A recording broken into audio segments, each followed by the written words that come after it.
Halo pemirsa, jumpa lagi dengan saya Argo Pratomo Nugroho. Saya hadir lagi ke ruang handphone dan smart televisi Anda. Kali ini saya sengaja menemui seorang sahabat advokat. Beliau ini muda berbakat juga. Beliau ini kebetulan koordinator wilayah Peradi untuk Yogyakarta ini.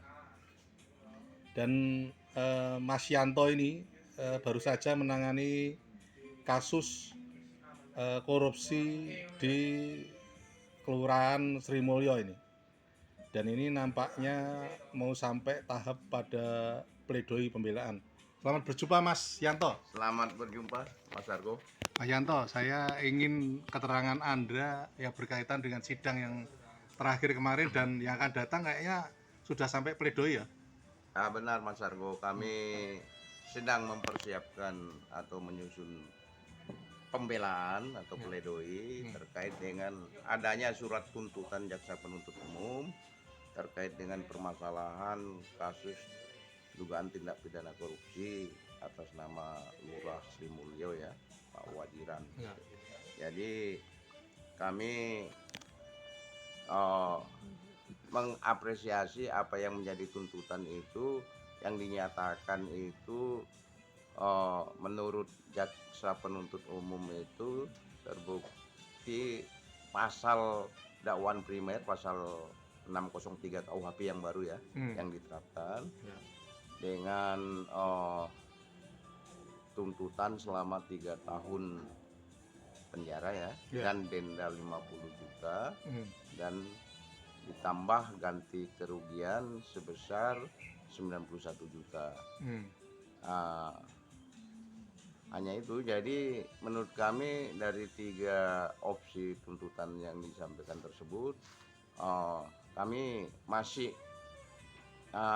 merasa keberatan dan ada yang tidak sesuai karena dari nilai tuntutan dari dakwaan maksudnya nilai kerugian itu 11 miliar itu sudah dapat kita patahkan di persidangan patahkan di persidangan karena itu bukan merupakan keuangan negara tapi penghasilan pribadi dari penyewa.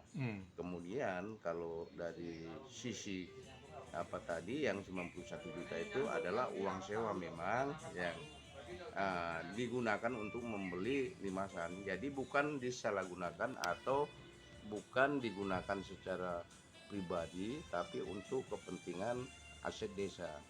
Jadi ada wujudnya Pak. Jadi tidak bisa dinyatakan kalau misalnya itu cara pembeliannya yang tidak dimasukkan ke rekening kas umum desa seolah-olah melanggar ketentuan peraturan gubernur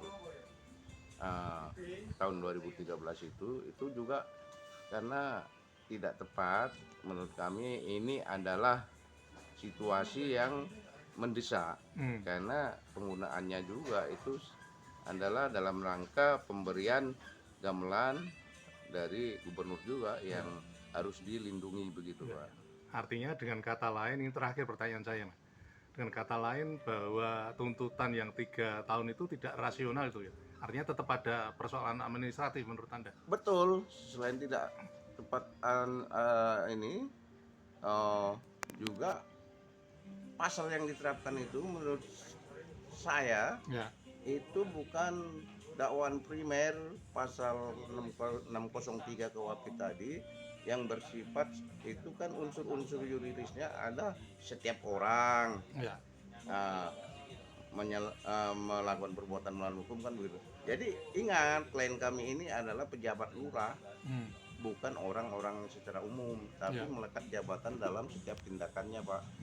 Dan itu diatur dalam ketentuan pasal 3 Undang-Undang Tipikor yang ancamannya lebih ringan. Nah itu maksud kita minimal 1 tahun begitu Pak. Jadi kalau pasal 603 KUHP tadi dakwaan primer itu memang minimalnya kan kalau tidak salah 2 tahun ya. Nah, jadi lebih rendah memang ketentuan sanksi yang diterapkan untuk pasal 3 Ya. subsidiar yang didakwakan oleh jaksa penuntut, dan itu lebih tepat yang unsurnya adalah karena menyalahgunakan jabatan atau kewenangan, menguntungkan orang lain atau korporasi atau kan begitu Pak. Ya, ya. Sedangkan dia kan kalau dianggap menguntungkan Pak Budi selaku pengusaha hotel yang menyewa Andreas ini kan Budi Susetio ya. ini tidak tepat juga begitu menurut kami. Ya. Jadi itu tidak tepat dakwaan itu, dan bahkan kami menilai seharusnya apa yang menjadi tuntutan jaksa penuntut umum ini dianggap tidak relevan dan hanya menerapkan denda itu saja, minimalisnya 50 juta itu. Kalau itu juga dengan nanti penerapan pasal 3 subsidiar minimal 1 tahun Pak. Bukan dengan pasal 603 itu KUHP atau pasal 2 lama ya di Undang-Undang Tipikor. Maksud kami begitu. Bahkan kalau memang ini tidak ada nilai kerugiannya, karena kan